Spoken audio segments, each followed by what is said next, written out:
A24. Correct. Midsummer not indie though. Yes, it is A24. It's the same company. A24 is not just indie. What is it? What? A24. A24 is indie. They only do indie flicks. Well, no, they don't. What's a big budget one they've done? Midsummer. That's not a big budget, man. If Bill Street could talk, They didn't do that one. that's ain't it. Okay. So you want to get into the movie? Yeah, we need to. Uh, Once Upon a Time in Hollywood, right? See this world, it's got you down. What is that? That was a song from the trailer. Oh, for real? Um, that's You crazy. didn't even watch the movie. I did watch the movie. I really enjoyed it. But seems to be a divide amongst people though. Shouldn't be. People who think it's just like awful trash, and then there's people who think it's like boring, and then there's people who think it's just the greatest thing ever. You know? Are we recording? Yeah. Uh, um, I think Tarantino is just polarizing. Some people love him, some people hate him, and some people are indifferent, and then some people don't know how they feel. I think that's the test of true artistry. I mean, I think he's also revealed himself, not revealed himself, but has been revealed to be of questionable morals, and that colors a lot of people's opinions as well. I think. Yeah, that's probably true. And what I said to other people is, why do you go to people like that for moral reasons? I don't know. Like that's on them, but like, No, yeah, it's on them, and it's a problem. We today go to people we shouldn't for moral issues. uh, Like I'm going to LeBron James for politics because he don't know about him. I'm not going to Quentin Tarantino to be socially conscious because he isn't. well, he is socially conscious. He makes stuff with the intent of more recently with like social ideas in mind. I mean, he marched at Black Lives Matter rallies. He's given interviews about black people and the police and stuff. He's done that. I didn't even know that, but I don't. I didn't care if he did or didn't. Well, I'm saying like I was just saying your point is incorrect because he does openly and very publicly speak on these things, and he makes art and talks about how he thinks his art is a reaction to like the politics of the day. Here's my thing. I don't care though. Yeah, but I'm just clarifying. That's all. And I ain't coming at you, man. Yeah, but it's a dumb point to clarify. I mean, why? Okay, but I get you. Yeah. So let's talk about how we feel about it. So I love the movie. There was a few moments I thought was like I don't know if we needed that, but like for the most part, I really loved pretty much everything in it. You know. What, Oh, go ahead. Huh? what parts did you think we didn't need? The first part when Brad got home and made his dog some food, I was like, just take this out. This movie's like 2:45. Take that out. And then I thought when he was on the when he was on the roof fixing Leo's antenna for his TV, and he had the flashback to uh, Bruce Lee. I was like, I get what this is for, and I get it's kind of funny and it's enjoyable, but I don't really think we need this in the movie. Like, I don't care about that really, but the rest of it I was pretty okay with. I'm trying to think, is there anything else that I thought was a little odd? I did think that I thought the narration should have been used more often. It was like a little bit at the beginning and then a lot at the end. And I was just like, if he had just kept it like consistent throughout, it probably would have felt a little better. That's not really an issue. That's just something I was just like, more or less of it. That was my only point of that.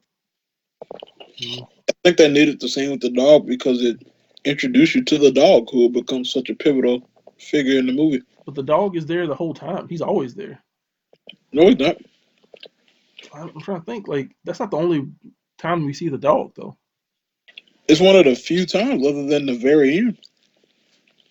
I don't know, man. We've seen that dog multiple times. No, he's I mean, in the scenes. yeah, but that moment doesn't really add anything except to the fact that like we see his life, we see how him and his dog live, how his dog listens. Like there's things it shows obviously, but you could have got that across a myriad of different ways without having. that whole scene. It just felt like worthless to me. I was like that moment. I was just like, I don't think we need this, man. That's a weird thing to think right in the middle of a movie. It was at the beginning, and I was like anticipating how much it was gonna be, and I was skeptical of like I don't know if we're gonna need all this. And that scene stuck out. I was like, man, we already starting with the stuff we don't need. But then after a while, I just got kind of used to it, and then ended up loving it. But it probably won't be an issue like once I watch it again. Probably just an issue because it's the first time, which tends to be the case. Um, I mean, pretty much love most of it. Uh, when I first watched the movie, I was kind of not iffy on it, but I was like, I'm not sure how to feel about it. And the more and more I get away from it, the more I feel like I think it was a like making him make given like the idea that he may have killed his wife, and then how the movie resolves itself is kind of irresponsible, especially considering what we know about Tarantino now. And it's just like I think that's I mean I love the ending. I love how it works, but like the ideas at play, I just think about like I don't know, man. Like something about that is a little questionable. And you sound so, I don't even know the word to use. You're not the same person from when we grew up. uh, but I'm trying to think. There's a lot of people who have issue with the movie and like the brutality of it. I'm like, I don't give a fuck. Like, if he wants to beat the crap out of some Manson people, let him do it. Like, there's people who have issue with like the fact that they think it's like bloated and too long. And I'm like, it's about living in the environment. Like, I like all that stuff. I like how long stuff takes to get done. You know, like if like I remember watching when he talks to the girl at lunch. Yeah, it was lunch when he was reading his book and she was reading hers, and I was like, this feels unlike Tarantino in that like it's not snappy, like it doesn't cut very often. It's very still, and I was just really interested in seeing him like tone everything down. It's not like so fast paced, and not even fast paced. It's not he's not moving the camera, you know. He has the fact that he toned it down so much. It made me notice a few things that I've never noticed in a Tarantino film before. Is like one is I don't know if he knows how to fill a frame as well as some other filmmakers, but he's still extremely talented. And when he has to calm it down, he can. But I loved all that, right? But I was thinking, I was like, so there was people. So I was talking, like I said, I was talking to the critic, and she was like, "Look, man, we don't know if he killed him. Like it could have been an accident. It could have been urban legend. Maybe she fell. We don't know. So that's the point of it. We don't know, and we're not supposed to make moral judgments based on the fact that it's ambiguous." And I was like, but it's not ambiguous because if he didn't do it, Tarantino would have just shown that she failed. Like, like nothing in that movie to me is added by the fact that we're unsure that he killed his wife, other than the fact that he's a ticking time bomb, maybe, right? And that's the only thing. Like, if he didn't kill his wife, just show it, and then that's the rest of the movie. It doesn't change at all. If he did kill his wife, he can't show it. I made that point. I was like, somebody said to me, it was like, you've seen Pulp Fiction, right, Nate? Yep. You remember the moment when John Travolta and Sam Jackson are in the car together, and he's talking to the guy in the back seat, and then he hits a bump, and John Travolta accidentally pulls a trigger and shoots the guy in the face. Hmm. And they were using that as a point. It was like Tarantino would have like he's known for showing like accidental violence and like really gruesome stuff if he needs to. And I was like, this is like 2019. Tarantino has already been called out for like stuff with women and all that kind of junk. There's no way he would have shown a scene with Brad Pitt shooting this woman through the chest and her falling off the boat and dying like on purpose. And we as an audience would have been like, oh, he's still a good person. I don't think that would have happened. And I think the fact that he didn't show it made me like, oh, he obviously killed his wife. Everything everything from that moment on of like the kind of person Brad Pitt was, and the fact that like it's kind of ambiguous there is like, oh, he definitely killed her. Like, but just QT can't show that because you can't show that in this climate. I don't think. What do you feel about the wife thing? You said you don't think he did kill her at all, right? I don't think he killed her at all How come? because of the opposite of everything you just said. How so though? He just, well, first of all, I don't think QT cares nowhere nearly as much about the opinions of others today in this climate and than any other time that he was making movies as he should, because it really doesn't matter. You really can't cancel a person. You really can't stop somebody from doing anything they want. Um, So I don't think that matters. And he doesn't have anything worth canceling other than maybe the N word stuff that he writes in his movies. You can make that case, but I mean, you know, but it's nothing concrete. It's not like he killed anybody or raped anybody or anything like that. So I don't think he cares.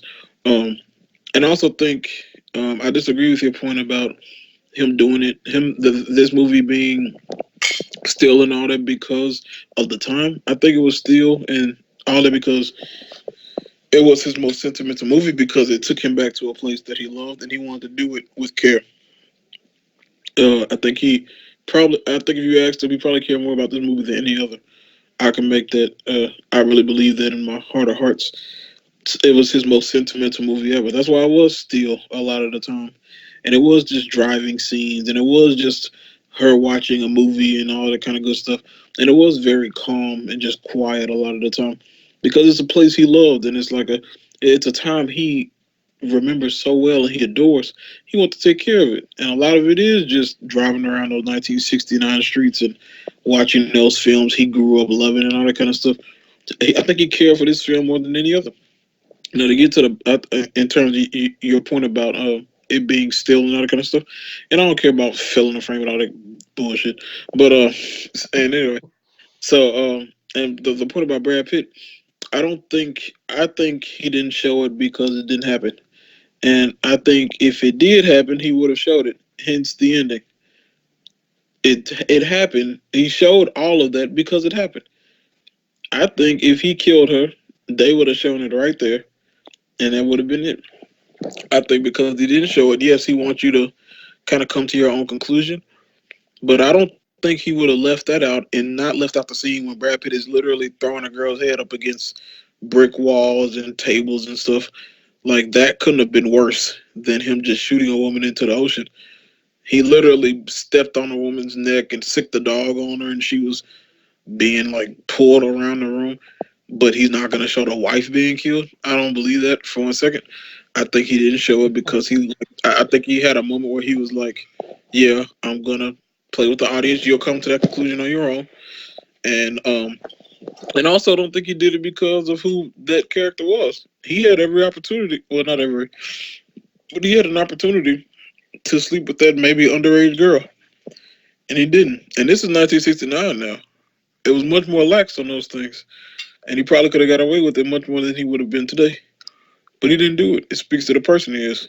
So I don't believe he killed his wife. I think if anything, uh, she might have died, but I don't think it was his doing. All right. But yeah, I think that scene was prevalent when she was like, "You want me to suck your dick while we driving?" He was like, "Nah, I might get in trouble for that." Now maybe he was learning a lesson from what he did before and getting away with it. And he'll want to push his luck doing something illegal again, I guess. But that girl was of age. It just didn't look right. But even back then, that didn't matter. I don't think he did it because that's not the type of person he is. I don't think he killed his wife. I think he's a decent man. He's a decent human being. So Uh, he didn't kill his wife. He didn't let that girl top him off. He wanted to go check on George Spahn because he cared about him. I think Cliff Booth was like the moral. He was the morality of the whole movie. I think he embodied Once Upon a Time in Hollywood, and he's like, that's what Hollywood was back then. I think to Quentin Tarantino, or at least that's what man was back then. Just like decent, just like kind of good. Even in that time where it kind of be like, well, it was also pretty racist back then. But again, it's Once Upon a Time in Hollywood, so it is more of a it's more of a I'm gonna remember Hollywood how it was or how I thought it was, not really how it was. all So right. Can I say a few things? yeah, All right. I don't think this is the most sentimental movie. I do think uh it's very sentimental. Probably number two. I think Jackie Brown is like a movie that is like the epitome of like it's weird that he made that movie as such a young man compared to now because it feels like a movie you make when you're in your 60s. It's really sad. It's a really sweet movie. That's why I love it so much. But so he has had issues in the past. So he came out after the Hateful Eight and said that he knew about the Harvey Weinstein stuff or he heard about it from people he knew and he didn't say anything because maybe they were friends or they had a working relationship and he didn't want to rock the boat. And that was a time when Harvey was at the top of the world. So he did come out and say that, and that has been an issue, and people have talked to him about it. And then there was the Uma Thurman thing where he almost crippled her and killed her because he made her do a stunt she didn't feel comfortable doing, and he told her to do it because she's the actress and he's the director, and she got really hurt, and they haven't worked together since. So all that stuff is definitely like whether or not he cares about it, it's around who he is now. Um, in terms of Brad Pitt, now not Brad Pitt, the character Cliff Booth. So so here's why I think he killed her, and here's why I think it's very obvious. And the more I've sat on it, the more I've been like, oh, it's very obvious he killed his wife. Number one, it is of a different time, and the idea of a mouthy wife in those times, like the joke of the honeymooners was that old dude was beating his wife for talking back, right? That was a joke on a sitcom, national sitcom. And he's a very much a man's man. Like he's a manly dude, very stoic. So he probably isn't the type to be like taking any BS. And we see throughout the movie that when people talk back to him or talk wild, he's willing to call them out and then make them and then shut their mouths up. Like the Bruce Lee thing, Bruce Lee's out here bragging. He could have just shut up and not said nothing. But he was like, this dude's talking with a big mouth. I'm gonna show him that he ain't nothing, right? And that kind of thing is the point, is to show that like he's a guy who doesn't take that kind of stuff. Even when he goes to the Manson family and the guy pokes the hole in Rick Dalton's car, he beats the shit out of him just for that. Now, number one, he probably deserved to get the shit beat out of him, but at the same time, he could have just removed that tire, kept it moving. He risked those people reacting to him just because he was upset at the fact that this happened and the dude was disrespecting him in that moment. He did come there and then accuse them of something they didn't do, and they were like, "Get the fuck on!" Like, there's valid grounds on either side. The reason why I think it's very different from showing Brad Pitt beat the shit out of those women at the end and his wife getting killed is because his wife was not a Manson killer. And if you know what happened with the Manson killings, they were brutal and those were sick kids who were bad people who did terrible, horrible things. The amount like when you hear the stories, when you read the articles, when you see the pictures, those people were demented. And they, throughout history they've been demonized as like these people are sick. Charles Manson is a sick man for getting those kids to do that, but they were complicit. They did it, and so part of me feels like, of course, I feel justified in doing this. We're all angry that Sharon Tate died because the Sharon Tate I'm showing here is what could have been a person who lived today who had a full career, but these fucking kids took that away from her. So I'm gonna show them getting brutalized, and we can all revel in it because we know that these are bad people. Versus the wife, which is why I don't think he showed it because I think he definitely did it. Is because he's like the wife's only crime is that she's unhappy with him being there and being on that boat and him not being Rick Dalton essentially. And based on what we saw, he looks upset, he looks annoyed, and he has the harpoons pointed right at her. Now, whether or not it was an accident or not,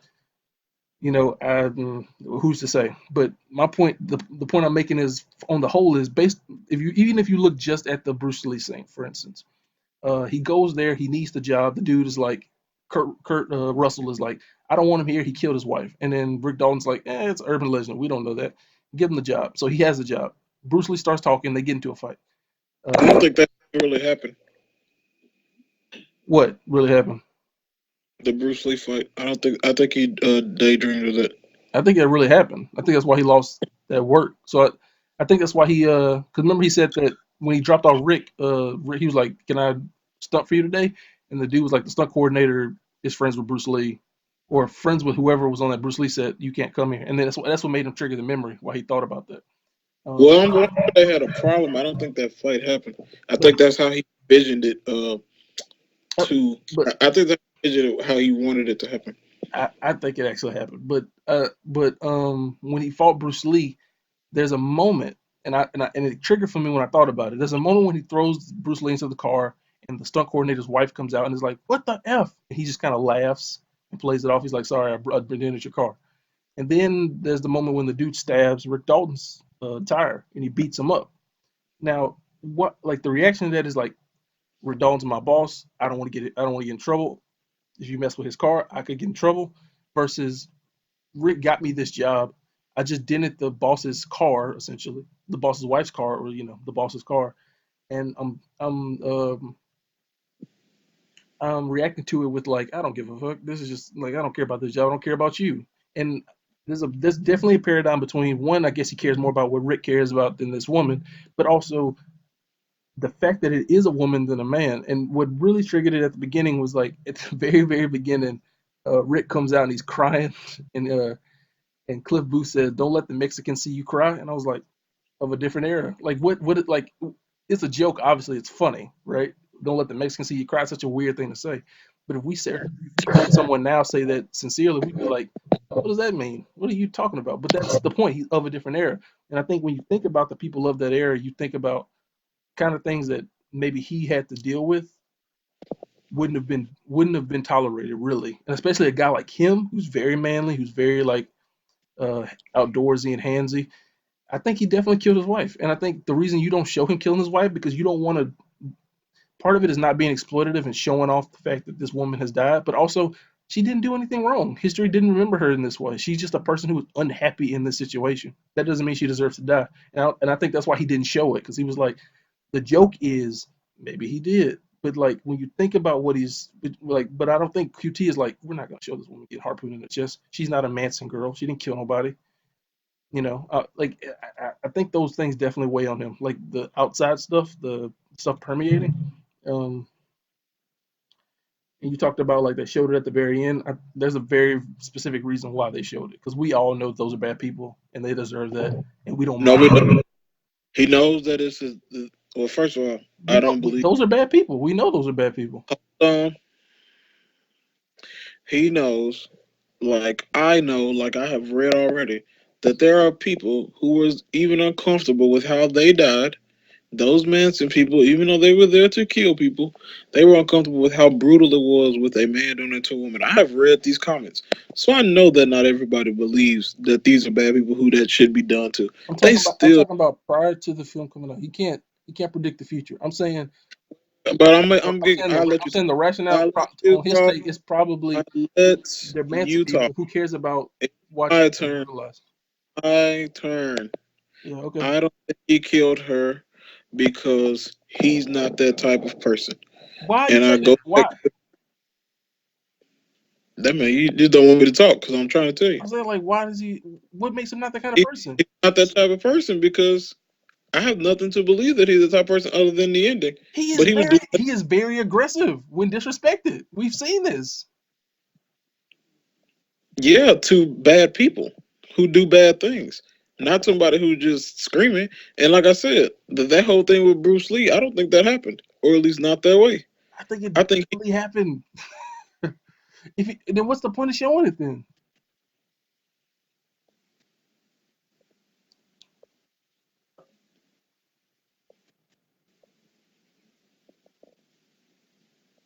I don't think that Bruce Lee scene happened because I think his daughter came out and was like, she was very like upset with how they portrayed him, how they made him seem arrogant, and how they made him seem like a man of like short temper and he also wasn't really that great as it turns out because of how easily he was dismantled.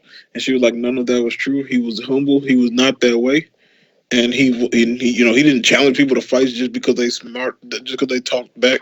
And he didn't talk like how he was talking before the fight even happened. And if all Who those said things that? are true, his daughter, if all those things are true about Bruce Lee, that in the real world that wasn't who he was. And by any account, I don't believe Bruce Lee was to be that kind of person, like with that much bravado and that much, like There's a history of like him being a guy about who him. they said he was very confident in his abilities and challenged people on set. Those are real stories. Confidence and arrogance are two different things. He came off as arrogant, But and she everything's said heightened. wasn't not. Sharon I'm Tate not is gonna not do. I'm finna hang up if you don't let me talk. whatever, bro. Go ahead. So shut up. She said he was confident, but she wasn't arrogant, and he definitely didn't, fight people for no reason. He sparred with people, but he wasn't trying to like just one up people just to be. He wasn't a dick. Essentially, what she was saying, and he was very humble. So if I'm to believe that Bruce Lee was none of those things that was portrayed in that movie, then that seems to me that was made up, which was that meant it was a dream, a daydream. I think that's what Cliff Booth wished happened, or maybe thought happened. What? Yo, what? What cook?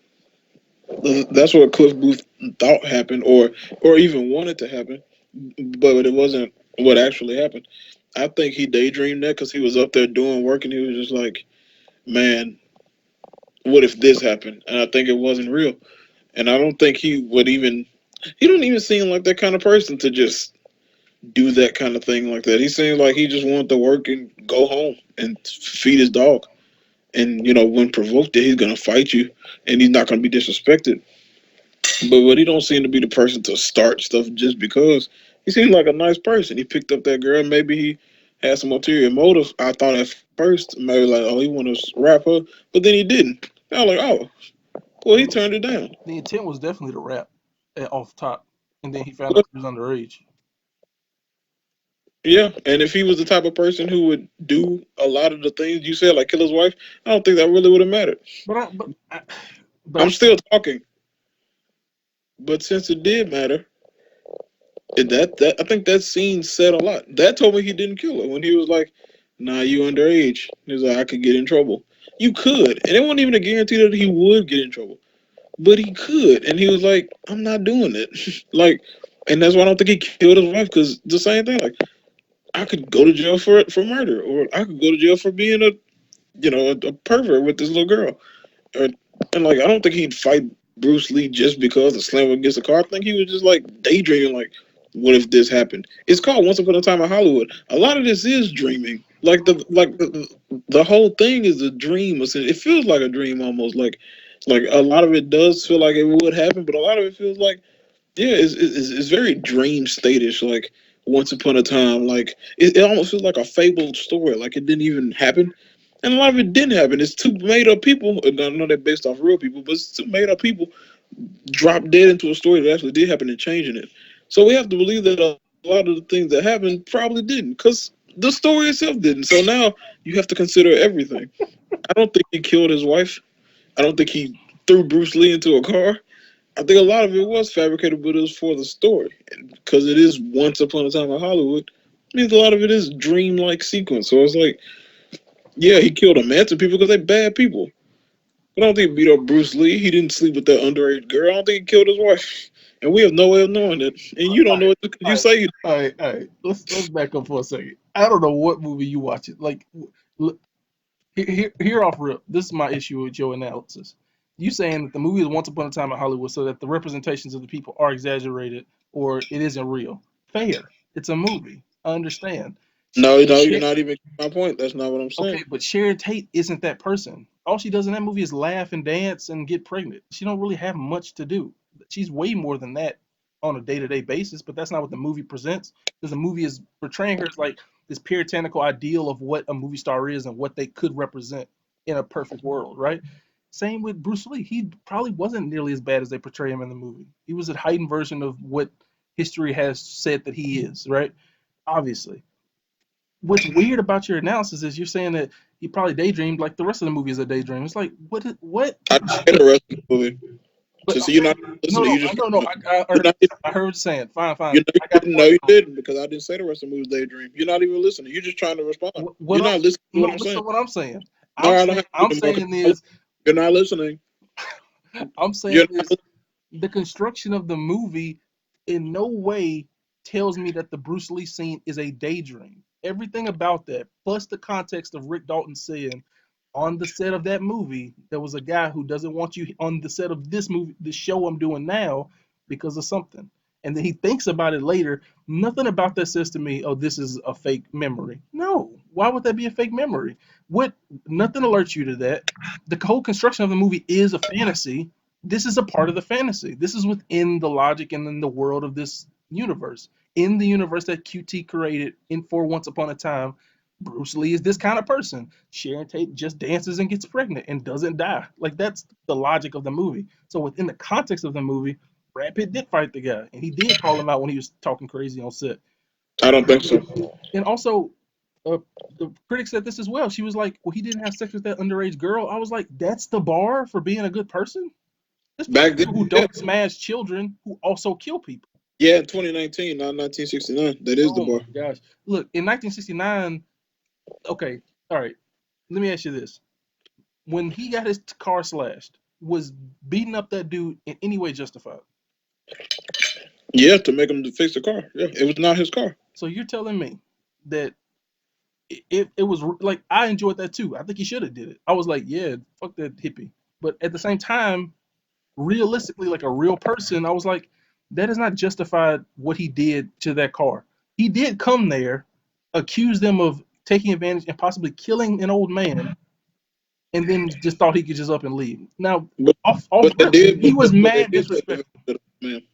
Before, I mean, but at this point, they had killed nobody. They had done nothing wrong. They were just there because the old girl was smashing the old man who owned the property, and he let them stay there. He came there. He came there. Said he would not only break down their door, he would fight all of them. He was like, I don't trust y'all. I think y'all lying to me. He came there with interior motives. Now he's off rip. He's come in disrespectful. So that in turn with a bunch of young people, well, he obviously he's an older man. He should be able to understand like gets emotional. I came here and disrespected them. They disrespected me by putting the hole in the car. He could have changed that tire and left. He decided to be confrontational and beat the crap out of that dude, and even said he would break that dude's teeth if they came any closer. That I saw that and I was like, this dude is very aggressive. One, we saw at the end when he had to ask him when he's uninhibited, when he isn't, you know, isn't inhibited by like a thinking man like consideration. He ripped those kids apart who came into the house as he should, right? He had a As he should. I'm not saying he shouldn't. I enjoyed it. I think it was the right thing to no, do. What I'm you saying actually is, are good. we see what he is uninhibited. He's like a Good thing at all. force of nature brutalizing these people. You're actually lying.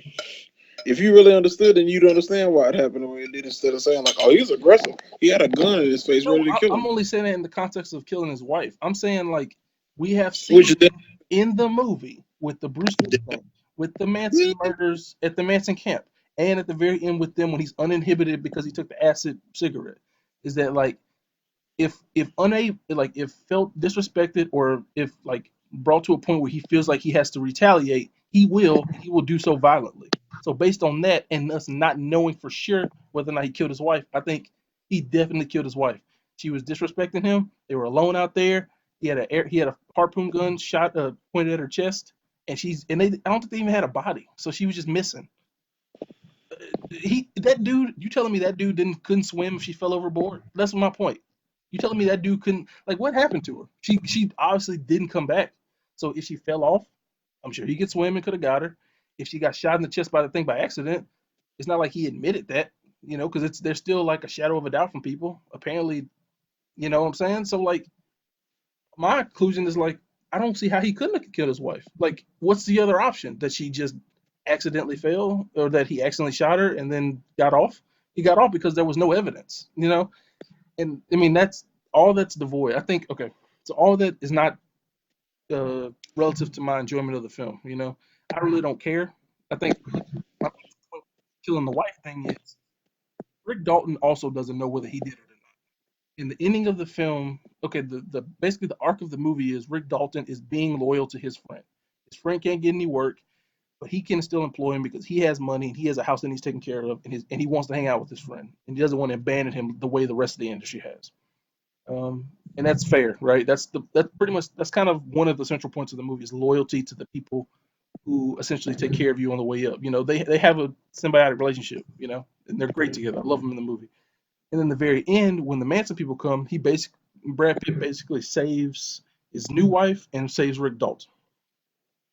So the movie is basically saying because of Leo's or Rick Dalton's loyalty to Cliff, he not only saved Rick and his family, but possibly also Sharon Tate and the rest of them as well. Now, when I came out of the movie, I was like, great, I love it, and I still love the movie. My part, the further I got away from it, I was like, the movie's kind of justifying this kind of notion of like, even if you have a friend who does a questionable thing, if you stay loyal to them, support them, this is kind of like, in the end, it will work out because you will have each other, and that's the point. Like, you'll save each other through the fact that like we support each other, even if we may have done questionable things in the past. You know what I'm saying? I don't know. Even Rick Dalton wasn't sure if he killed his wife. He thought it was like a legend. He didn't have a concrete answer. that's why he looked past it because he didn't know for certain. But But you that but that's my point, you right? are part of. Well, no, here's my point. You are part of what's wrong with society today. But I'm not finished, Nate. I'm not finished. You come to these Now I'm not conclusions based finished. on, So and like you're willing to you're so knowing willing Quentin to Tarantino's history with people who because have you done don't know for certain, but you think you know for certain. all right, so you're not letting me finish. You talking over Um, me now, like the way I because did, and I stopped talking. you didn't talk. I did Did stop he talking. I talk? let you keep You going. did. You never stopped talking. All right. You So kept talking. so knowing Quentin Tarantino's questionable history with Harvey Weinstein and the fact that he did know and let it slide because of their working relationship with each other, this that kind of context on this movie has a weird nagging feeling about like I don't know what he's trying to say with this because here's the thing, uh if you have a friend who's like uh uh his wife went missing, or no, if you had a friend who was like a girl said he raped him, right, and you were friends with that girl. Now you can go talk to both of them, and he can say no, and she can say yes. And who knows the questionable attitudes of what that is. The point I'm trying to make is you as a person have to make a decision whether to stand with that girl or stand with that guy. Rick Dalton doesn't know his wife. His wife's missing. She can't speak for himself. I don't really care that Rick Dalton sticks with him. I get it. It's a good thing, especially at that time. You're not gonna drag your friend. I honestly the fact that this movie is so much of a fantasy, I doubt even if his wife really did go missing in that time and age, that people would be like, well, "You can't work no more." I don't think that really happened in the '60s. They'd probably be like, "That's unfortunate. You're a good stuntman, though." It's weird because I'm not sure what he's trying to say with that kind of thing. If you put that nugget in there, it's like, well, the audience doesn't know. I don't know. Maybe he did. Maybe he didn't. But at the end of the day, Rick chose to be a good friend, and it worked out. It's like, what do you mean? Like, if Cliff killed his wife, he's a bad person off rip. So Rick choosing to keep him around sure saved his wife. But are you saying that we should look past these questionable things that these people done for the mere fact that they may be that not only they're valuable to us in the moment, but they may be in the future as well? Like that's kind of a weird thing. I don't know what that's trying to say. That was my only issue with the movie, really, with the themes of it at least. That's such a bitch ass point to make, man. God dang it. You just sound terrible. Look, man, Ugh. I saw a tweet of a girl who was like, I wish you heard no, yourself talk. no, no, I feel you. I probably sound cookish, but I Oh saw my gosh, I it's saw terrible. I saw a tweet No, of no, I saw really bad, man. no, no, I feel you. I saw a tweet of a girl who said, uh, I was with a she was this is what she said. She was like, I was hanging with a friend of mine today, and we were talking about something, and then she was like, uh, and then he was like, oh yeah, I just dropped the pot. No, we brought up a guy that we both knew, and she was like, he said, "Yeah, I just did a new podcast with that guy. Like we just started a podcast together." And then she was like, that guy hit me, right?" And he was like, "Yeah, I know." And she said he had a sad face, and then they kept on with the conversation. And that was like months ago, and they still do their podcast, and they're still good friends. And she was like, she felt hurt by it, and one that was something I never considered. I didn't even think about that. When she said that, I was like, "That's interesting." And I took that same mindset when I went and saw. I mean, I wasn't consciously doing it, but like after the fact, after watching the movie, I was just thinking like, that is kind of fucked. I mean, like for all we know, like the people who are genuinely upset that Brad Pitt killed his wife, and they don't and so adamant about it to the fact they're like, we're not going to hire him. But then the movie is essentially saying, but Rick Dalton made the right choice because he saved him in the end. So Rick was right because in the end, Rick's alive and his wife's alive, and those other people are stupid because they didn't trust Brad Pitt's character. I'm like, That's not man, Ian. that is what it's the movie's saying though. I can't have this conversation with you if you're not going to be open to not knowing something. Okay, but okay, so what is the movie saying by that then? The movie is saying you don't denigrate somebody until you know for certain if they did something. Okay, That's what it's saying. And it's saying Rick Dalton said, I don't know. But I'm not going to stop using his stunt double because of something that may or may not have happened. I don't know if it did. What if it didn't? Now we've all denigrated him and he's lost work because of it. I mean So he lost work regardless. Yeah, what you're supposed to do in society and life in general is get information and evidence and have logical understanding that something has happened before you denigrate a person. But what you and so many people do nowadays is move with your emotion first on how it feels. fair. No, it's completely, it's 100% accurate. Actually, you That's move with that's your what, emotion. that's what I said. You move with your emotion, and it'll be the downfall of you. And I don't know how you enjoyed this movie when you thinking about stuff like that midway through. I don't get how you enjoyed it. Oh no, I wasn't thinking about that consciously. I was just like, it's weird that we ain't brought the fact that this man killed his wife back up, and I didn't. I just It's love the not movie. because you don't know and I don't know either. I know, but I'm saying I just love the movie regardless. And then after the fact, I was thinking like, that's kind of weird, and I just thought more about it, and then kind of where I landed on it. Ian, you're not even acknowledging that I you mean, don't. I saw You're people. talking as if you saw him do it. All right, I I mean, I saw people who were talking about like, how do you think he knows the law of manslaughter so well? I mean, that's probably how he got off. He didn't, you know what I'm saying? Like there's things in the movie that like, okay, based on the scene that we saw with him and his wife, that's all I was saying is that he looked annoyed, had a gun pointed at her chest, and the joke was, oh shit, he killed his wife. Like it's meant to be funny, obviously, and it is kind of humorous because she's just berating him. He's just sitting there looking silly in a scuba suit. It's funny, and then like based on what we see in the movie, he obviously is a guy of that time. You know, the Mexican remark. He has shown to be a guy who reacts to disrespect or reacts to a certain level of confrontation with violence. And we see at the very end, when uninhibited by the drugs, how truly like viscerally violent he can be. I'm not saying the violence is wrong. I'm not saying it's not unjustified. I think he's justified in pretty much every violent act he did in that movie. I enjoyed all of them as well. You know what I'm saying? I think he was right to be suspicious of those kids at that cabin, even though like he nothing came of it. But I agree with what he like when he went there. I was like, oh, that old dude's definitely dead. That's my first thought, right? So because it's like a bunch of random people on this ranch that he's been to. But so I'm not arguing with any of the flaws of the movie. The only point I was making was that based on the character he is and what we've seen him do and how he reacts to certain events, it leads me to believe I'm pretty sure he killed his wife because, like you said, we don't know either way, and there isn't much in the movie other than the fact that he wouldn't sleep with an underage girl, which really isn't a bar for me. That's like a baseline human being thing. Don't fuck children, but like that's not enough to say, oh, he's a good person. He obviously wouldn't kill a nagging wife. What do you mean? It's the '60s. Like I said, the honeymooners was on TV. They talk jokes about beating their wives because they were mouthy. You don't think that it's very possible he could have killed his wife, especially in that time, with a guy like Rick Dalton? He made like he's a very masculine, stoic type of man. Yeah, I'm not saying all men beat their wives. I'm just saying like there's clues that lead me to believe that he did kill his wife.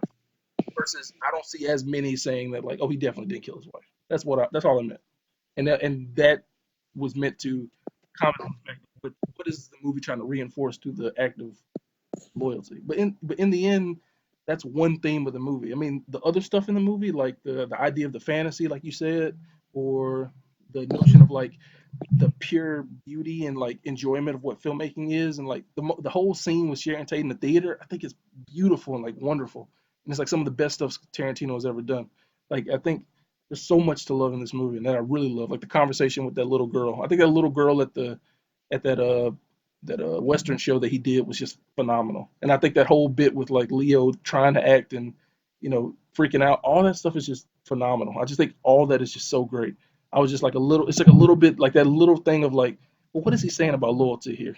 That's the only thing I had an issue with. But most of it I was just on board with I 100%. wish I didn't do this podcast with you because I really didn't need to hear none of that you talk because it makes it just I don't know how you love Gone Girl too much to not know that something cannot be true even when all the it ain't even no evidence, but when all the signs point to it and it still isn't true. You love the movie too much to just be like, well, it looks like it, and just be like, yeah, it had to be that. So I don't get it. I don't agree at all. I think it's the new mindset of y'all. Our Yeah, point of view is with Nick. We're with Nick, y'all, so we know Nick didn't kill her because we were with y'all just Nick when she went missing. That the y'all movie. just think like that. There's no more due process. There's no When's more the wait. last time you seen Gone Girl? Because It's that's not it, a good comment to make. It's just it's no more due process. It's no more waiting it out. It's no more. the moment when when Amy Let's goes to wait get until abandoned, all he's the at the bar evidence. with his sister. Let's wait until all the evidence is here. It's just I think so. That must be true. And I don't agree. I don't agree. I don't even think that that's a theme of the whole thing. I think it's I think that was a cliff notes. No pun intended. If anything, That's funny. but But the movie was about friendship, though, to some degree. it was about friendship. I don't necessarily, and it's about loyalty, but it has nothing to do with his wife not being dead or being dead or whatever. Because we don't know. So, It does. One, because they brought it up, and two, because that's the reason why he only hangs out with Rick because he has no friends because nobody talks to him because of the wife thing. That's a very important part of that character and his story. yeah, I don't think it's about. You know what? You're right. It is about loyalty, but it's in the sense that who's going to be loyal to you when everybody thinks you've done something that nobody knows you've done, and Yeah, are they going to condemn you even if you haven't done it, but because they think you have? And yes, You have done that. So yes, and Rick Dalton didn't do that. He was like, "Look, man, I don't know." He said it's a myth, and it might be true, it might not, but I don't know. But I know he's a great worker, and he's loyal to me. And I don't know what he does. I don't know if he did that, but I'm not going to condemn him and denigrate him for something I don't know. And I think that's the most logical and level-headed way to think about it. But when you lead with emotion, you'll come to that conclusion and be like, why does he need to be loyal to a bad person? Like, well, you don't know if he's a bad person because you don't know if he did the things that they think he did. Like, a bunch of people can't be wrong all at one time. So in terms of the movie, I love that he added that, and I Hmm. love that he added all of that context to it, like because he wasn't getting jobs, things of that nature because of it. And Rick Dalton, like, I'm gonna keep you around because I don't know you did that, and by any metric, I think he doesn't really believe he did it, or he just don't know. And not knowing is fine, but we live in a society now, and I think it was a commentary on today. We live in a society now where everybody wants to know stuff, and they're not willing to say that they don't know, and before they say that they don't know, they will say that they do or pretend they do. And Rick Dalton's like, look, man, I don't know, but that's my boy Cliff. So I'm gonna ride with him until we find out, and whatever. So Yeah. it's not denigrating the maybe dead woman. It's just that if you don't know, you don't know. Okay. And most level-headed people leave it at that until more information is presented. But I think he was making a commentary on how 50 years later you don't need evidence. You don't need due process. You don't need any of that to convict somebody of something they haven't done. You just need words, and then they'll be like, "Oh, well, it happened," and then you lose your entire thing. And you're right. If Cliff was working today, he wouldn't be working. And you know what else? Rick Dalton wouldn't be working because he's still stuck by him. That's what they do now. It's a mob mentality. It's like take down everybody. Like, you stay by him even when we think he did it, but we don't know for certain. But we think, but we don't know. But we think, but we don't know. You going down too. Cliff won't be working. Rick Dalton will be working. But it was a Yeah. different time when due process still mattered, and it should. I wish we had it today, but we don't. And it's a commentary on, like, half a century later, how the world has changed. You don't need it now. And I think that's the theme, if anything, from that whole arc. Not loyalty to a bad person, it's loyalty to somebody who being accused of something that we don't know if they did or not. Yeah. And it's up to you to decide if they did it or not. And if you don't think they did it, you are not a bad person. And in your eyes, they aren't either. And that's just the facts of the matter until the truth comes up. So True. Uh, I don't agree with that, but I think that's a good point to end on that I know, topic. you don't, because you lead with emotion. Well, it's not really emotion. I broke down why I thought that way and how I thought the movie reinforced it. It's It's all thoughts. It's nothing of tangible, like, evidence. You but, have no but well, Nate, that's what I'm saying. I didn't say he definitely killed his wife. I said I think he killed his wife only you only think that way because because of I, emotion. I I laid It, out the points from the movie, it, and I think it, reinforced that. Look, it's like I no said, due like process. like I It's said, nothing. It's nothing. It's nothing tangible. So I can't take that into consideration. I can't even use that. It's just because like, we don't know. Like if you gave your points to why you think that, and then you were like, well, I don't know. So I'm not gonna say so so so I'm not. so I'm not gonna say it's the theme of loyalty and all that stuff because we don't know. so You no, you were like, I think this is it, and because I think this is it, why are they doing the theme of loyalty to a bad person? Like, well, you don't know, so you don't know if that's the true theme because you have no tangible evidence to say that that's the theme of the movie. Because let's say Quentin Tarantino came out and said he didn't kill his wife, then would your entire theme change? Na- Nate, Would your theme change if Quentin Tarantino came out with, like, no, he didn't kill his wife? No, because you had your theme already. It wouldn't matter if he came out and said it, because in your mind, that's what he killed her. That's what they do nowadays. They just it is what it is, and then even when evidence comes out to say it isn't, they're like, nope, I still don't believe it. It's like, well, I just gave you tangible evidence, feasible evidence. Like, nope, I still believe it. It's only belief. It's nothing real. It's nothing concrete. And instead of saying I don't know, you say nope, it's this. Like, it's not, all right, because you don't all right, know. And I don't all right, bro. know. Look, the only point I made was regardless of whether or not he did it, and maybe I didn't explain this well. No, like you said, no one knows. Rick doesn't know. The people who are condemning him doesn't know. Nobody knows whether he did it or didn't for real. Right? We don't. The movie is about, to some degree, the loyalty these two men have to each other. And in the end, regardless of whether you think the movie is saying anything or not, Cliff Booth saves their lives. Without Cliff there, probably both of them die. Rick and his new wife. So the movie is essentially not saying this, but through the act of what happens in the movie is positing Rick's loyalty to his friend is what saved him. Because if he had cut him off back then, Cliff wouldn't have been there now, and Rick would be dead. That's kind of what the arc of the movie is, right? And then Rick ascends to go meet Sharon Tate. I'm not.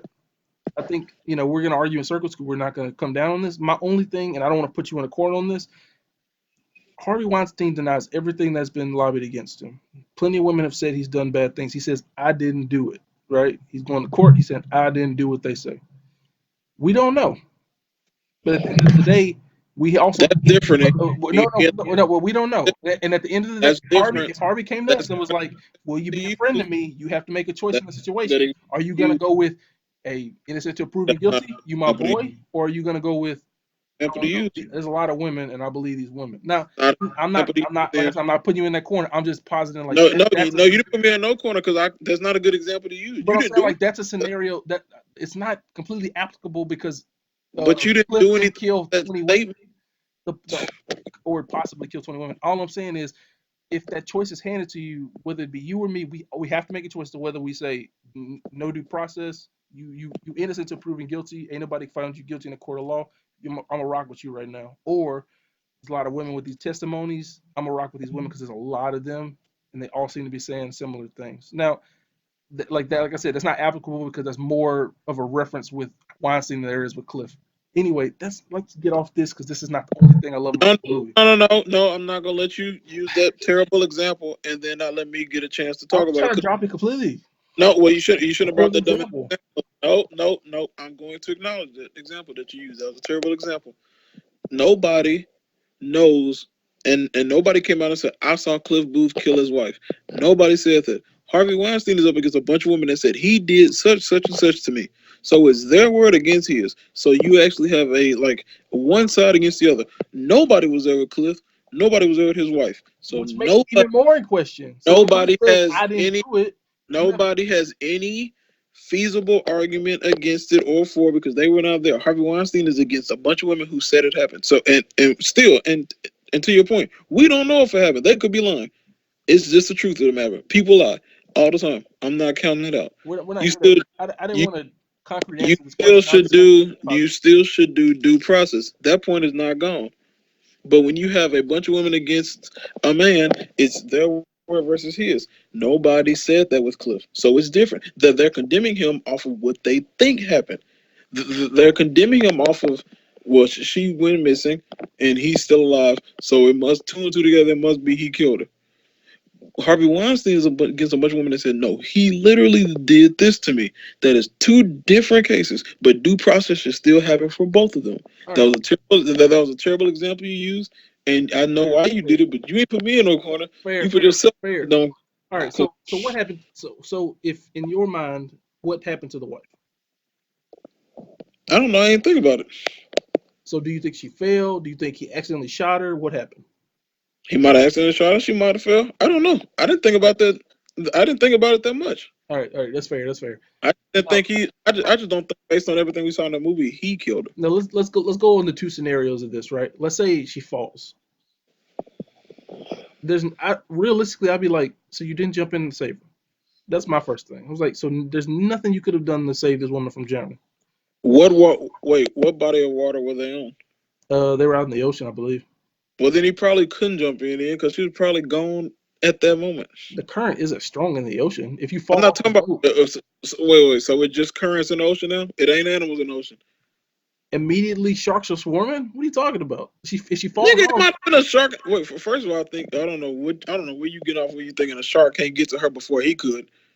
other But sharks are circling the boat. Like they're not. those didn't Sharks happen. aren't Look, waiting at bro. the surface. Sharks don't hover around the tops of water where there's no prey. Maybe he didn't jump in to get her. Maybe he was like, "Oh shit, I can't swim either." Like, what are you? So he killed her by not helping. No, he didn't. I guess you will make that point A hit because and run is still a murder, bro. If you hit someone and they it's die in like a car crash, you like, oh shit, and you leave, you still. and wait, he didn't hit her. She just fell off the boat. But I'm saying, if you just leave her and you are very capable of saving her, then you allowed her to die. Hey, wait, do you know he can swim? Obviously, he could swim. He wouldn't be on Wait, the boat. He was about to go wait. swimming. He had a Did harpoon you gun see? and he had a Did you wetsuit on see him and a swim? harpoon in his Did you hand. see He him was about to swimming? go fishing. Where's the tangible evidence that showed he can He swim? was in I a saw. boat with a I wetsuit didn't on see it. with the I harpoon. didn't see He any. had goggles I on, didn't see bro. any. He was about I to didn't see jump in the any. water. I didn't see any tangible evidence that said he was finna go swimming. Nate, he had goggles on, he had a wetsuit on, flippers, and his harpoon. He was about to jump in the water. He can't Show me, swim. show me where can swim. Yo, Show me a video where what he we was do? swimming. So we ain't smart people no. We ain't intelligent beings no more. We can't infer. No, You better jump in with a floaty. What you thought was about to happen? I don't know what happened because I ain't see it. I wasn't there. I don't come to conclusions about stuff that I ain't there for. Like I That's don't. ama- I that's don't that's make amazing, bro. I don't make snap judgments like that about Uh, people and things that. Have you ever seen like a court case? Like you realize they don't come out and say this happened and this is why they did. They present evidence that goes beyond a reasonable doubt. So by the time you get there, you're like, I can like as a juror member, you're not sure one way or the other, but you're convinced to be like, I believe that this is the case, so he's You innocent. gonna use court cases to justify what? What I'm saying is, in a court case, you never You really acting like know, court but cases the don't get it evidence wrong. is You stacked you in a acting like way many. to. Wait. You acting like plenty of court cases ain't been wrong. All right, Dave, we got to get off this, man. There's plenty of other good stuff in the movie. Let's get on that real quick. You Um, brought up this dumbass cuck stuff about talking about some. I don't know why he's loyal to a bad guy. You yeah, brought it up. you're right. You're right. It is my fault. It is. You need to stop thinking Nate, you're that way. right. You're right. I'm agreeing with you. But let's get to the other stuff. How'd you feel about Sharon Tate? I really enjoyed. I mean, like Margot didn't have much to do, but I enjoyed the stuff that was like about the movie making process. She had plenty to do. She was in the movie plenty. I'm not subscribing to that dumbass thing. She was in that movie a lot. She didn't say much, but she did a lot. If you look past dialogue, which I guess was hard to do because it's Quentin Tarantino, and we focus on dialogue so much, he said a lot without saying a lot. She was in that movie plenty. She did a lot. I Okay, mean, I'm not. She's actually the crux of the whole thing. well, yeah, So she's I'm not important. Like there's that there's a dumbass shit. Yeah, y'all just wanted her to talk as much as Leo and there's a Brad Pitt. really wonderful moment where she's in her house and she turns on the record player. It's when Brad's on the roof and he hears the music coming from the Tate house or the Polanski house, whatever. And she plays the music and she starts dancing. And there's a poster of like Virgin Mary on the wall. I think it's an angel, whatever it is, all white. It's a woman, and it's obviously it's like, oh, that symbolizes who she's meant to represent. She's not meant to be this complex, multi-layered human being. She's meant to be this ideal. Sharon Tate died at a very young age. She was murdered, and the movie is about like, look at the potential that was here that was taken away from us so soon and so unceremoniously and so horribly by these bad people.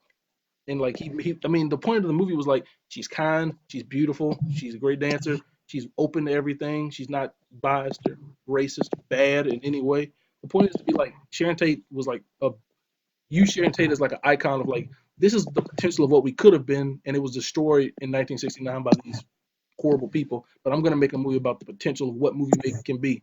I mean, the fact that Leo had the flamethrower at the end is like a moment of like, because he was in that movie and because he had that flamethrower, it saved him and his family to some extent, right? And that's the point. Is like, movies can save us, and if we put our faith in them and don't condemn them for what they do, then that's the point. I mean, forget who said this, but they really pointed it out. The moment right before the Manson family were going to kill Sharon and her family, they see Rick Dalton and they drive back down the road.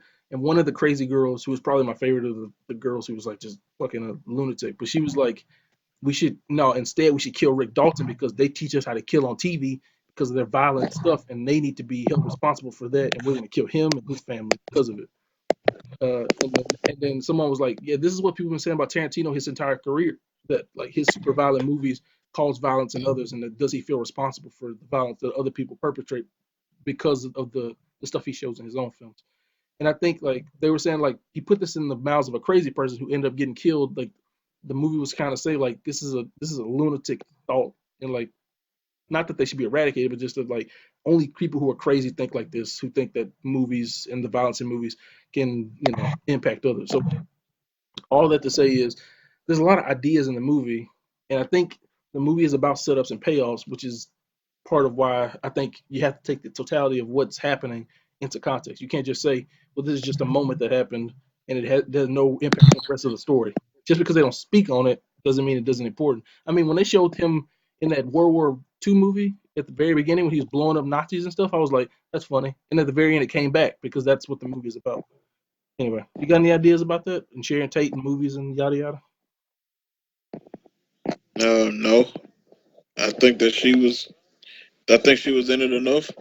I think she was in it importantly, and I think she was very impactful. I don't I, look. You don't have to say a bunch of words to be important in a movie, and she wasn't. I mean, And Jeffrey for Wright everybody, is in Ali a lot.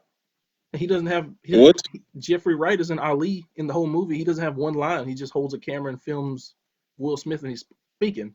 That doesn't mean he has a big role. He's just in all of the movie. You know. he does have a big role because he's there. Like, what the fuck are you talking about? He's right there with Ali. It's very important. I'm trying to. I mean, like, Y'all just be talking, like literally, trying to think. What have we and like. lately? And like all the shit about like women being exploited and all that kind of stuff. Well, women play such a big role in most of them Manson family women. Like, I'm not listening to these dumbass niggas. They be talking, bro. Like I don't think the issue was the women. I think the issue was just that like Margot Robbie's super. I mean, it wasn't an issue. It was a question. Like they were the just like fuck that she's super. they were just I like don't give a Margot fuck. Robbie's like super talented. Why does She read that why does she script have too. more to do? No, no, Wait, no. hold on, hold I on. agree with you. I agree. Did you She not made her read the choice. script? She made her choice. Okay, then. So she made it. Then what's the fucking problem? They're Like, not asking. They're not asking Margot that. They're asking QT this. They're like, you got Margot in the role. and it's his, it's his movie. He can Well, do what he then, wants. had a conversation. You know what I mean? Just say like, well, this is what the character No, represents, and this is who she is. you don't have to have that conversation with less talented people. That's the thing. If you're You at should be if on you're this in an level. interview capacity, and the point is that you're going to be asked questions about the movie or the He ideas of the rejected movie, her hypothesis. Nate, come on, bro. Like He that's rejected her childish. hypothesis. No, it It's ain't. She's childish. She it's needs to stop it's trying not to like pick up women she didn't come who out are and trying say, to "Hey, do I think this job. movie hates women and Uh, is a misogynist." She said, he rejected Margot her Robbie. hypothesis. Oh man, Y'all got to stop being so cuck, man. hey, we gotta stop capping just because we like some movies, bro. You know that ain't it either. But all right. We gotta stop capping for non-conversations just because we like a movie.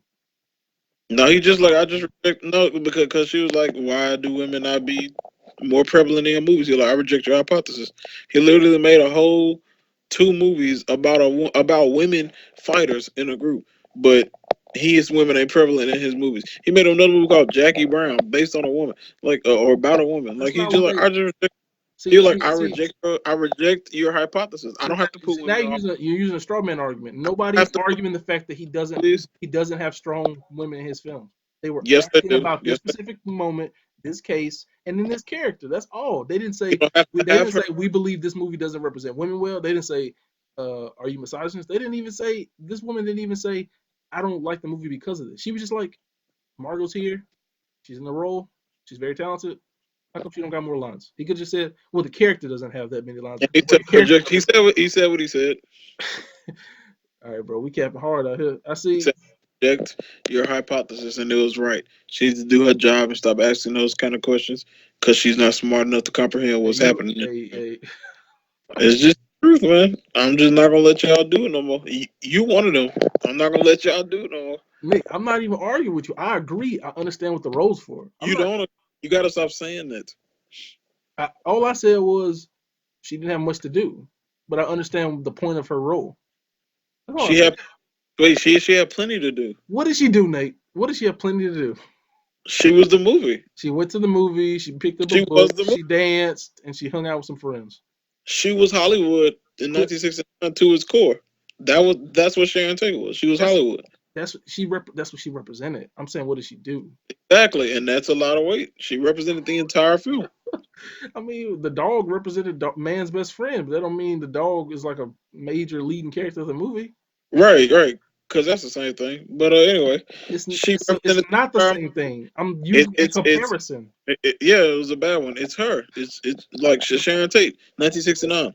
That's the move. That's the whole thing. Like everything else is wrapped around it. It's why she didn't die. She's the most important thing of the movie. It's what like everybody knew that the movie gonna come down to her life or death, and she didn't die. And that's the whole thing, literally.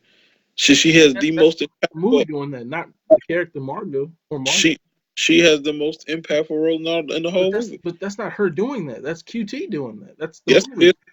That's the Yes, it movie is. doing that. That's not Margot isn't relevant in that moment. You know. It's her. It's how carefree she is. It's just it's her life. It was just like every time she was on screen, it was just like that's it. What did you get out of the movie then? For instance, let's get to that. So what? What did you get out of the movie? Like, what did you I really got, enjoy? I got a good movie. I don't know what the fuck wrong with you. Why do y'all need to get something out of it? It's a movie. Jeez, what you mad about? I'm I'm not mad. At Just say you enjoyed the movie, bro. You No, ain't I'm gotta not. be like we always gotta. I'm like, I'm not man, mad at just like it's all these like existential questions. Like y'all just it ain't gotta be what does it existential, mean? bro. Did you What does it mean? It's like it's a movie, bro. I loved it. Like I Nate? don't have this. It's a movie. Like there are things I love about Jackie Brown that's like existential and stuff, but this also is like I just think it's funny. I just like the characters. I like the way they I speak. I like the maybe acting. I I just just I said I like the love the story. movie. Then I why? just said Okay, that's fine. Why you gotta be like? Why it's gotta be like? Just say you just love the movie. because no, but because y'all are just pretentious and y'all think y'all are smarter than y'all are, and it's like it don't have to be no That's drawn out fair, answer. but that's fair. That has okay. That's fair. You can say that. You can believe that. Okay, and That has nothing wait, to do with the question. I just said I just said it. Nate, I completely understand that you said it. All I was saying was, how does like I don't understand what warranted that response. All right, uh, is there any moments that you Because you asking all these questions that you think makes you smarter than you are, but it's not. It's just it's a what do you movie, mean you bro. smarter than I am? That's what I thought about. So I was like, let's talk about it. If you don't agree, then tell me why, and then we can keep it moving. That's all. Or if you didn't get anything like existential out of it, you just enjoyed the experience of watching it, that's fine. Ain't nobody saying you're wrong. Ain't nobody arguing with you. Just say that. I We can keep going. love the movie. I love the Okay. time period. I love the acting. All right, dope. I love and all that other stuff about loyalty to bad people. I'm like, bro, I don't. You got too much time on your hands or something, bro. Like, I ain't trying to think about all that dumb shit. Like, it's a movie to me, dog. Like, Okay, that's all, and big bro. that's all right. I mean, that's fair. That's completely fair. What do you? Hmm, not what do you think makes a movie valuable, but what do you think critical critical like writing or analysis is to a movie? Like, do you not think it's valuable at all based on this conversation? Like like a writer who writes about a movie that isn't just about what's happening in the movie, but about like what they assume it's saying, what they feel throughout the context of like I know who QT is. This is what I based on what I've known from his other films. This is how I feel like this impacts that or reinforces that. You know, like do you think any of that is valuable, or do you only think it's as valuable as like what did you get out of what you saw on screen? I think it's a great movie, and I think But QT. no, I think he listens to what goes on. It's like he heard everybody say he had a foot fetish, and he was like, "Okay, well, I'm gonna show you. I'm gonna give you I feet." mean he has to listen to it. He said he has it. Like it's an obvious thing.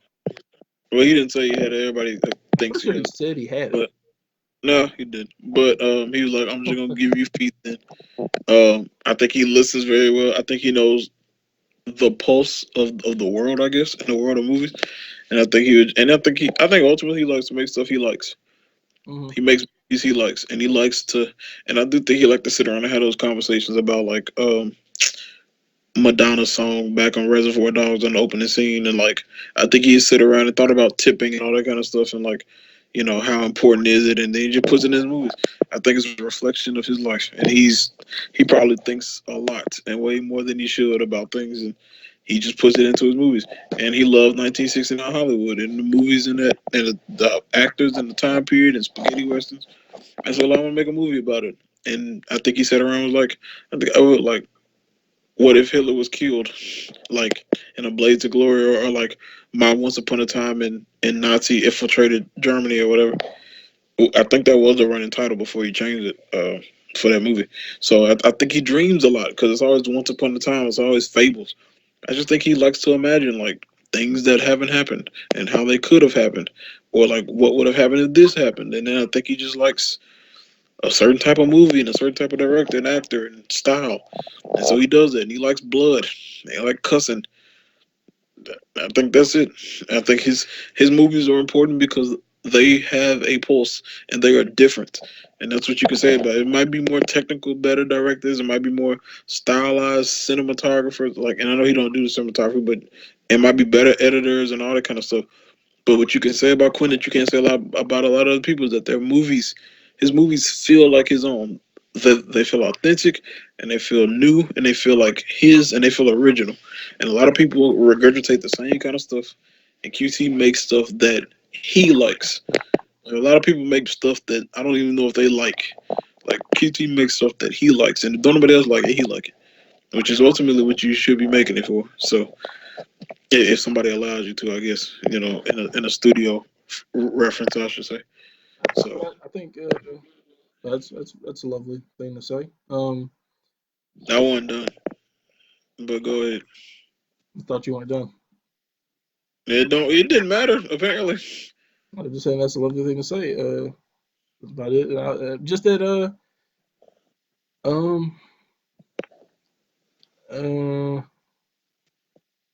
I mean, okay, well, you talked about it being his most sentimental film. Like, what do you mean by that? It's touching. It's just you could tell he loved that time period. You could tell like he been wanting to make this for a long time. And he transformed Hollywood Boulevard into 1969. No CGI. Most of the budget of the movie went to that. You could tell that this was a passion project. And if this is his last movie, you could tell that like it might be. You could tell like he wanted to go out with this. I think he's been sitting on this for a long time. He loves that time. And it was like, that's why a lot of the shots are just shots of people driving. That's why a lot of the shots are like still and he ain't moving too much and it ain't much cutting and it wasn't much going on because it was very calm. You were just like it almost went home. The movie felt like when somebody just goes home.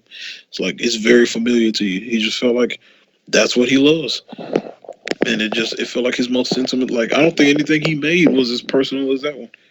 Like like nothing. Like any movie he was in, nothing. It was more comfortable than that because it was literally a retelling of his childhood almost. So it was like, yeah, I think it's his most sentimental film. I think it's his most special, important film to him. It might not be to everybody else. It's very it's very meta of a movie. It's very like you gotta really love Hollywood and that time period and that kind of stuff. But to him, that was home, and that's what influenced him to make film. I think if he had to rank it, I think he put that one like my most important film. It might not have been his favorite to make, to be honest. I feel like it could be a difference. He might have enjoyed making Django more or something. I don't know, but or Pulp Fiction. But I think like his most important to him, like the one nearest to his heart, is that one because he's from Hollywood, California. It's where he fell in love with movies. It's where he fell in love with cinema. And then he was to make a movie at that time period that he grew up so fondly in. Like it probably felt like a dream to him. Like I've seen all this before, just changed a little bit. So yeah, I think it's his most sentimental film ever. He probably loves that film to pieces. That's probably why he was like, I reject your hypothesis. You're not gonna talk about my film. Not this one. You better talk about Inglourious Basterds when I choked Diane Kruger, but you ain't gonna talk about this one. Yeah. So you don't No, like well, you I got you. I hear all that. Cool. I likened it to like it's his age of innocence, kind of like that. You know what I mean? Like an era that he didn't get really to interact with specifically, but he still has reverence for and has is interested in. And the movie itself is like about the aesthetics of like Martin Scorsese made Age of Innocence in what '93, and that movie is all about just the period detail and the language and how they speak and interact with each other, and how the way they interacted then uh, impacted the way that they can have relationships back then. Just really interesting stuff. And that's kind of how this one is too, to some degree. And I do think it's his most personal film. Like I said, I don't think it's the most sentimental, but definitely his most personal. I could see that in spades. And I think he probably I would assume he thinks this with all his movies that everyone he makes after the last one is his favorite. You know, the most recent No, one is always his most favorite. I would assume. I think this one's different. I mean, they're all different. You know. No, I think this one's different. Yeah. Cool. Wait, the definition of sentimental is of or prompted by feelings of tenderness, sadness, or nostalgia. What's more nostalgic than this? He literally going back to his childhood. Well, I'm saying tenderness and sadness. I would say it's Jackie Brown. Oh, Well, you used three words there. They weren't nostalgia, nostalgia, nostalgia. You know, and, but one of those words was nostalgia. And there's nothing more nostalgia than this. Jackie Brown. Uh, It's not actually. Jackie Brown, you know, because QT said some of his favorite films. He said he remember going to the theater with his stepdad and his mom to see black exploitation movies and seeing Pam Grier on the screen and falling in love with her at a young age. And the reason why he made Jackie Brown because he wanted to make that kind of movie, at least his version of it. You know, I mean, like there's different kind of sentimentalities. I think all his movies have reverence in them. You know, Kill Bill is like he loves Hong Kong and action movies and spaghetti westerns. And, you know, Django and Hateful Eight, he loves westerns. I mean, even in Once Upon a Time, you see he loves westerns based on Bounty Law and all the stuff he did. So they're all to some extent like love letters to the movies he's loved all his life, and he finally getting a chance to make. You know, and I think Once Upon a Time is that and more because it is about not just the movies, but about the movie making process and about the love of movies and what movies can do for an audience and you know all that. And it's also condemning the people who don't see the value in the movie. The man who were like, we're going to kill Sharon Tate, even though she could have been a star. You know, these people who thought their narrow point of view was more important than beautiful, talented young woman. And I think that's beautiful. You know, just the idea that he was like, now in my story, she gets to live and she gets to be the star that she was meant to be. I think that's a really lovely thing.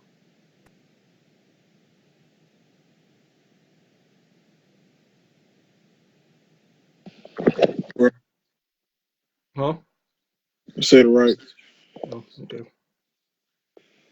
All right. Think we're about done. Yeah, I need to see it again. Maybe this weekend. Um, Hey, if Booksmart playing there, it's only $5. You know, go I'm out not and going to see support. no damn. What? Not going to see no damn book smart. Why not? Cause I don't want to. Why not though? Cause it's better stuff coming out. But That's you love why. Mean Girls. It's not as good as Hobbs that, and but it's Shaw. like I don't think Hobbs Shot would be better than Booksmart. But I feel you. Looks fun. Cause you sleep. Hey, the Nightingale this Friday, baby. Not gonna see that either. It's I hear it's like extremely brutal. One of the most brutal, one of the most brutal films of the year. Violence and such. They say it's pretty. They said when it premiered, they had therapists on site, and there were 30 walkouts in the middle of the movie because it was so, upsetting. You don't want to see that? Nah. Man. I got stuff I want to see, and that ain't on the list. All right, bro. Whatever. It's just the truth, nigga. I said okay. You be insinuating attitude where there is none. That's a lie. All I said was like, all right, man, whatever. And then we kept it moving. Avoid. So what? You wanted me to care about that movie as much as you do, and I don't. Yeah, and then I said, all right, whatever. Uh, Exactly. Because you was upset. yeah, I'm hot.